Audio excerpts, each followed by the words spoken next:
I nostri diritti li possiamo far valere nel momento in cui conosciamo le cose. Noi siamo qua per questo. Sono tornati in piazza i Veneto No Green Pass. Dopo mesi d'assenza, gli attivisti che per un anno tutti i sabati hanno protestato contro il certificato verde nelle piazze padovane hanno manifestato, questa volta, contro il caro bolletta.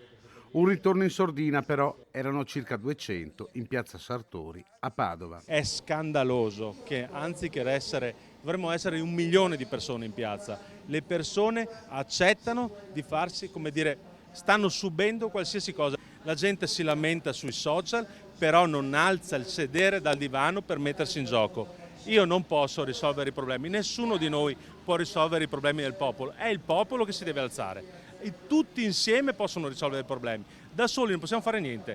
Protestano contro la guerra, contro le sanzioni alla Russia, contro l'aumento dei costi dell'energia elettrica. In piazza però vengono fatte anche delle proposte. In questo momento stiamo cercando di vedere con l'avvocato se è possibile fare delle contestazioni per sospendere, i pagamenti, perché comunque i rincari che sono arrivati adesso non sono il finale, continueranno.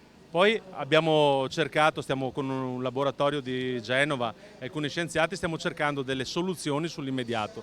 Ci sono le macchine ma non sono pronte. Potremmo sopperire alla mancanza della corrente a casa con delle macchine, però non sono ancora disponibili sul mercato. Quindi le soluzioni ci sono, il problema è che forse non si vogliono.